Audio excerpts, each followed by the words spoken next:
Salut les pirates, j'espère que vous allez bien. Bon mardi à vous, dernier jour de la formation sur la semaine sur la formation de la gestion du stress. Alors évidemment, vous pourrez la retrouver tout le temps, tout le temps, tout le temps. Je ne mets pas, je fais pas un marketeur qui dit attention pendant 3 jours la formation, après je la retire. Non, elle est tout le temps à vous car vous aurez besoin de parler de cette gestion du stress très régulièrement. Alors je vais essayer de voir si je peux avoir moins d'ombre comme ça. Ouais, bon, c'est pas terrible, hein. On va le faire comme ça, c'est pas grave. Je voulais vous lire aujourd'hui et commenter avec vous un article, je vais découvrir en même temps que vous d'ailleurs, un article de Cosmopolitan, alors je ne sais pas de quelle date, de 2021. Nombreux sont les couples qui se remettent ensemble après la première rupture. Ah ah, c'est intéressant. Que va nous dire Cosmo là-dessus? Si vous faites partie de celles et de ceux qui laissent une deuxième chance à leur ex, sachez que la science a une explication.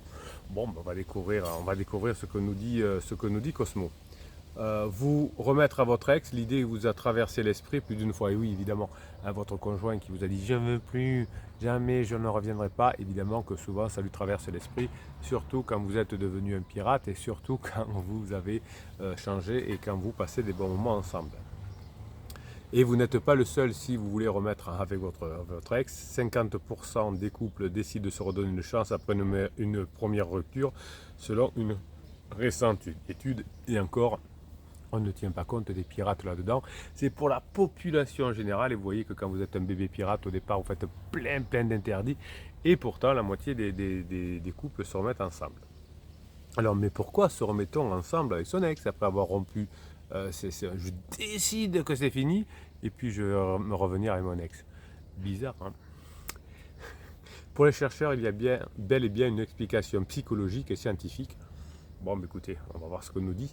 L'ambivalence des sentiments lors d'une séparation. Dans une série d'études publiées dans la revue Social, Psychological and Personality Science, alors celle-là, j'ai été abonné à un moment donné, mais je ne suis plus abonné, je crois. Ça fait un moment que je n'ai plus vu passer. Des chercheurs de l'Université de l'Utah et de l'Université de Toronto ont interrogé des personnes sur les raisons qui les poussaient à rester ou à quitter leur relation. Parmi les raisons les plus invoquées pour rester, on trouve l'optimisme, l'espoir que le partenaire changera. Oui, alors ça c'est important. Vous reviendrez ensemble si votre partenaire a changé. Donc c'est pas, vous voyez qu'on revient ensemble là, pour la première raison, on espère que l'autre va changer. Donc si vous montrez déjà que vous avez changé, c'est gagné. Et ouais, le capitaine me le dit tout le temps. L'investissement émotionnel dans la relation ou encore les obligations familiales. Donc l'investissement émotionnel dans la relation. Oui, si vous rétablissez la connexion émotionnelle, si vous faites rire votre conjoint, si vous lui faites passer des bons moments, eh bien, il y a toutes les chances de revenir ensemble. Mais est-ce que Cosmo ne dirait pas la même chose que le capitaine depuis 1999? Pourtant, Cosmo, c'est Cosmo. Non, c'est surtout. Alors, moi, ce que j'adore, c'est quand les chercheurs, donc les chercheurs de la social psychologie and personality science, c'est-à-dire de l'université de Utah et de Toronto, effectivement, ne font que confirmer ce que nous, on voit sur le terrain, hein, voilà. Alors, j'adore ça, hein, les scientifiques, la plupart du temps, les chercheurs viennent de confirmer ce qu'on voit sur le terrain. Et moi, j'adore ça parce que c'est génial pour des personnes qui disent oui, mais bien sûr, Bruno, hein. Ça vient les conforter. Donc, premièrement, on revient ensemble, l'espoir que le partenaire change. Donc, si vous avez déjà changé, c'est gagné. Et l'investissement émotionnel dans la relation, c'est-à-dire est-ce que vous faites passer des bons moments avec votre conjoint. Et le troisième point, c'est les obligations familiales. Donc effectivement, si ça se passe bien entre vous, si vous avez changé, si vous passez des bons moments et que les enfants mettent un peu la pression sur le papa ou sur la maman qui part en vrille, eh bien évidemment, c'est l'une des raisons, sont les raisons pour, comment dire, qui font que leur vie ensemble, Bruno, se calme. En revanche, les personnes souhaitant quitter leur partenaire ont invoqué une distance émotionnelle. Et oui, hein, vous avez été trop sérieux dans la phase 2. Vous avez été dans la sécurité, donc distance émotionnelle, donc on n'a plus envie de rester ensemble. Hein, donc vous apprenez dans les formations, effectivement, à rééquilibrer cette distance émotionnelle. Un manque de confiance, oui, hein, si vous n'avez pas confiance en vous, évidemment, et une incompatibilité générale avec des disputes fréquentes. Et oui, ça c'est parce que vous ne connaissez pas les règles de fonctionnement du couple. Dans un couple, on ne critique pas l'autre, on fait des demandes. On ne fait pas des critiques, on fait des demandes. J'étais en séance avec quelqu'un, en coaching avec quelqu'un, qui me disait voilà ce que me reproche mon conjoint. Alors je ne sais plus à force, hein, c'était un manque d'écoute, je crois. Et je dis mais quelle était sa demande? Mais elle n'a pas su me dire. Parce que la personne faisait des critiques. Qu'est-ce que ça veut dire? Manque d'écoute, que tu m'écoutes plus? Ouais, alors vous avez une formation sur l'écoute efficace si vous voulez. Donc malgré les sentiments négatifs, 50% des personnes qui envisageaient de partir avaient des sentiments mitigés à l'idée de rompre. Oui, donc si vous changez, si vous passez des moments ensemble, hein, vous voyez que c'est 50%, donc on ne sait pas, on hésite, hein, on hésite. Ben, si vous changez, que vous passez des bons moments ensemble et que vous vous formez, bien évidemment, hein, vous allez changer. On ne peut pas changer sans se former, ça c'est sûr, hein, mais si on se forme, on peut changer.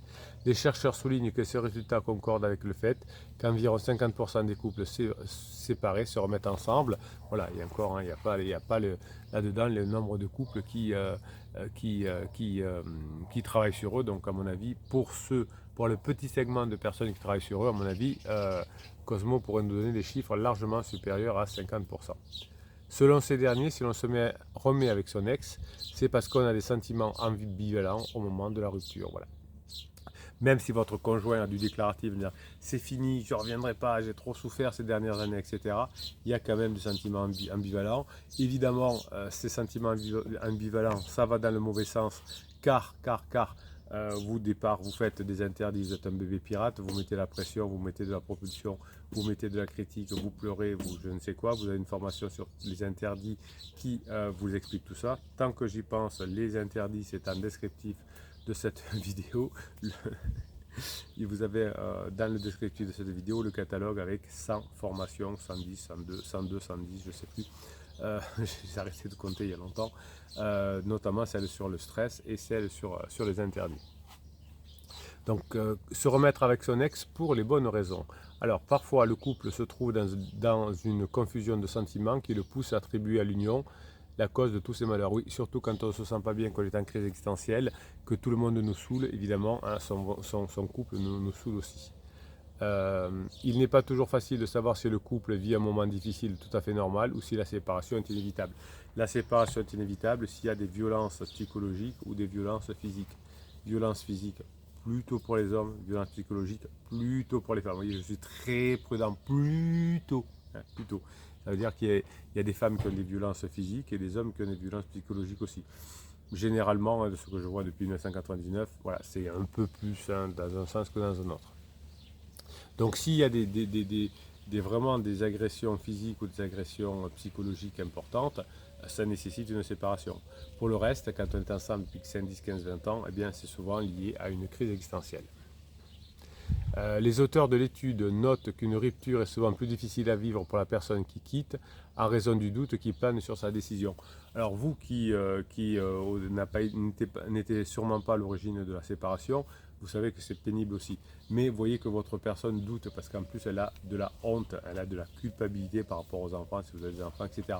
Donc si vous montrez que vous avez changé, si ça se passe bien maintenant, si vous lui faites passer des bons moments et que de l'autre côté, oh là là c'est dur, j'ai des doutes, etc., ben, vous faites passer la barre de votre côté. Cette ambivalence expliquerait donc pourquoi autant de couples choisissent de se retrouver après une séparation, à condition que vous fassiez ce que vous vouliez, que par les formations vous montrez que vous avez changé. Attention toutefois à ne pas vouloir récupérer son ex à tout prix pour les mauvaises raisons comme la solitude ou la nostalgie de la relation. Oui, hein, si vous faites des techniques de manipulation comme la silence radio, vous pouvez récupérer votre conjoint pour les mauvaises raisons. C'est-à-dire que votre conjoint va vouloir revenir parce qu'il y a un manque, etc. hein, mais quand vous serez revenus ensemble, qu'il n'y aura plus de manque, eh bien il n'y aura plus, voilà, là, le conjoint dira, tu vois, on est revenus ensemble, mais finalement tu ne me manques pas. Et forcément vous êtes revenus ensemble. Est-ce que si vous avez changé, si vous faites passer des bons moments à la personne va vous dire, ah oui, effectivement, hein, j'ai bien fait de revenir parce que tu as changé et on passe des bons moments ensemble. Se remettre avec son ex n'est pas forcément une mauvaise idée comme on l'entend souvent. Oui, alors il y a des psys de quartier, là, il y a des coachs. Il ne faut pas se remettre avec son ex, c'est jamais une bonne idée. Hein. C'est mort la relation. Quand c'est mort, il faut passer à autre chose. Non, souvent la plupart. Ah oui, à la fin. Alors je suis d'accord. Pardon, Bruno se calme. À la fin de la lune de miel, hein, quand pansement écriseux se rendent compte qu'ils n'étaient pas seulement écriseux, que ce n'était pas du tout la personne que j'avais imaginé, que c'est pas du tout l'âme sœur, etc. Eh bien oui, à ce moment-là, à la fin de la lune de miel, on peut se séparer. Et là, c'est sûr.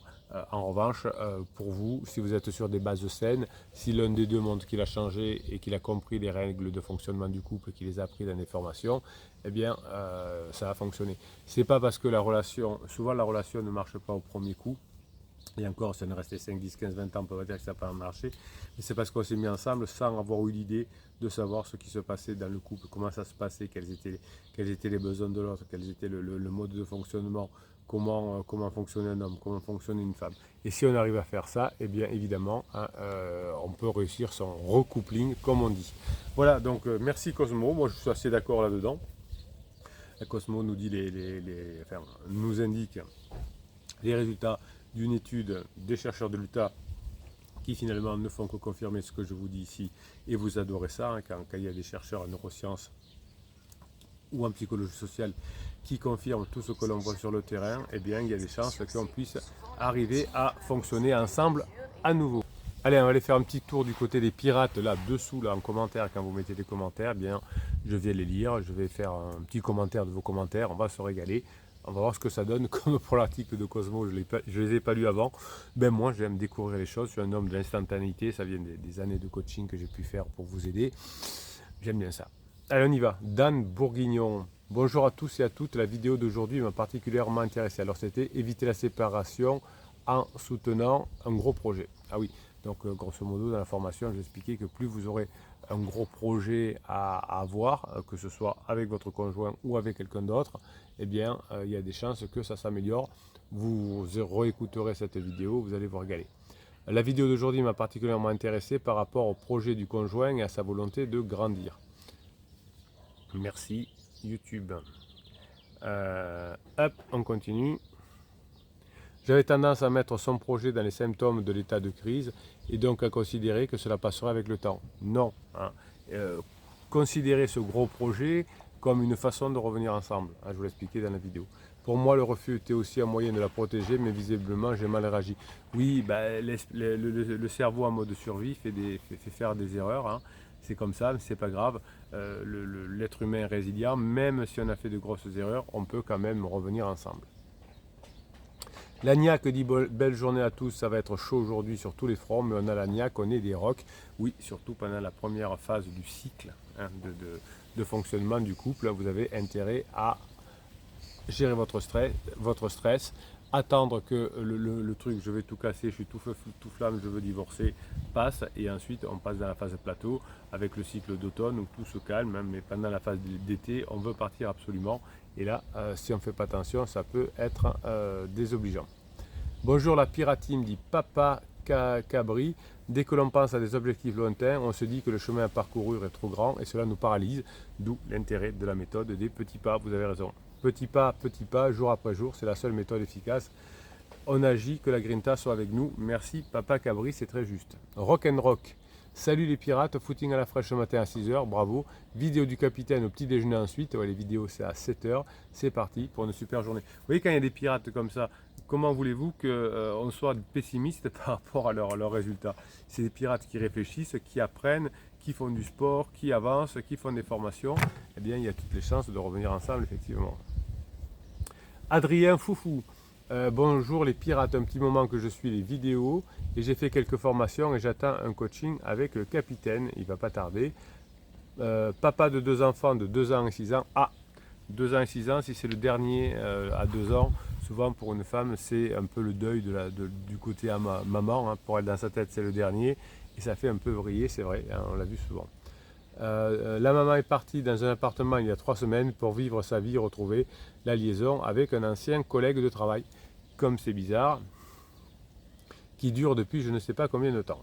Des moments de tension, mais grâce aux formations, j'ai depuis peu rétabli un dialogue léger. Voilà, la légèreté, un dialogue léger, on repasse des bons mois ensemble, pansement qu'on redevient pénible et on récupère le bébé, le conjoint. Nous voyons que pour les enfants, les relations commencent à pencher du côté amical. Donc vous savez que lorsqu'on était ensemble et qu'on a eu des enfants, qu'on a une grande intimité, Quand on redevient amis, on ne reste pas amis très longtemps, on retombe dans l'intimité. Mais si après l'intimité, on ne devient pas amis, eh bien, le couple, l'intimité se termine et le couple tombe dans les oublis. Donc bravo Adrien Foufou. J'essaye de garder le moral et m'adonne à de nouvelles activités. C'est exactement ce qu'il faut faire. Votre cerveau adore apprendre et créer de l'adrénaline quand il apprend, de la dopamine surtout, pardon. Le temps me paraît long, et oui, ça paraît très long. C'est pour ça que les pirates et les formations sont là pour vous aider. Pour l'évolution avec Riseuse, mais comment faire? Eh bien, vous avez la réponse en faisant autre chose. GG le kiff. Une formation sur les relations sexuelles pendant la crise, j'ai l'impression que les crisseux deviennent masochistes. Oui, alors là j'ai plein d'anecdotes à ce sujet. Hein. Une criseuse qui est revenue depuis avec son conjoint s'était fait tatouer 2 codes barres dans le dos pour son collègue de travail et la femme de son collègue de travail. Évidemment, ça finit par exploser entre le collègue de travail et sa femme d'ailleurs. Et pansement, et le couple est revenu ensemble, et criseux, pardon, le couple est revenu ensemble. Mais effectivement, pendant la crise existentielle, on a souvent des côtés de déviance, enfin, je ne sais pas si ça s'appelle des déviances, mais en tout cas des côtés un peu plus extrêmes que d'habitude dans le sexe. Voilà. Bien écoutez, profitez, c'est la dernière journée pour la gestion du stress, en tout cas c'est la dernière journée où j'en parle comme ça. Continuez à gérer votre stress si vous voulez augmenter les possibilités de revenir ensemble, c'est ça. Et bien, on se retrouve demain pour une nouvelle séquence de semaine. On se retrouvera vendredi, bien sûr, à 19h pour faire cette formation. Je vous souhaite la journée que vous méritez. Je vous kiffe, mes pirates adorés.